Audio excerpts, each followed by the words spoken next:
Okay, petang ni kita berkelah di Pantai Cempaka. Kita tumpang pondok nelayan ni sebab hujan.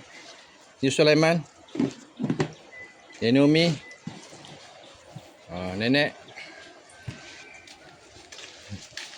Kita sempat juga masak popia ni. Ni RM2 kata dia. RM2. Belakang tu ialah suasana pantai Cempaka yang menghubungkan ke Pantai Sempak di satu pantai, satu pasir. Jadi cuaca tak mengizinkan ni kambing-kambing ni. Masih lagi lecah hujan. Nasib baiklah ada satu pondok nelayan ni. Pondok ni. Jadi kita tumpang berteduh lah. Mohon maaf. Kita mohon maaf lah pada pemilik pondok ni. Kita guna sementara. Okey. Kejap kita pakai. Ni nasi kita bawa. Yang masak-masak. Yang masak situ. Okey. Dua ikan. Kan tempat parking boat dengan parking pukat. Kak, satu. Mana? Ni apa perasaan berada di Pantai Cempaka?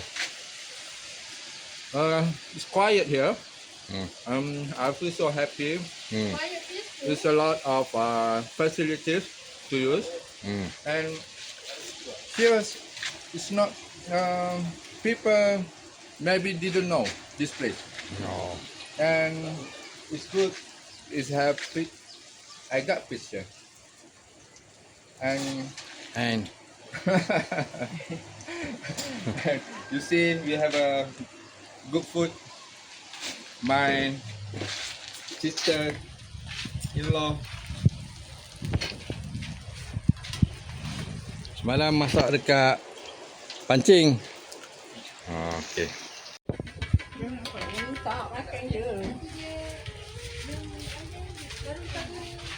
Sos ada sos tu. Jangan nampak.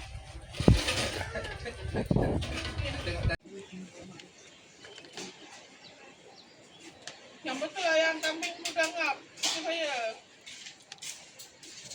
Lagi.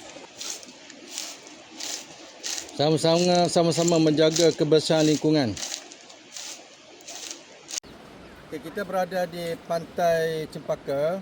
Di samping kita berkelah, kita juga perlu menjaga kebersihan lingkungan. Sampai-sampai itu kita sapu.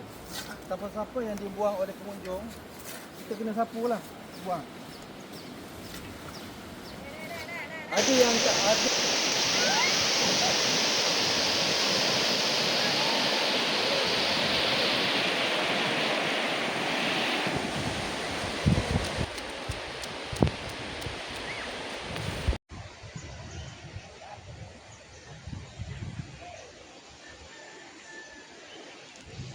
Okey, petang ni kita berjaya mengutip beberapa biji apa macam kerang ni. Apa nama? Saya pun tak tahu apa nama ni.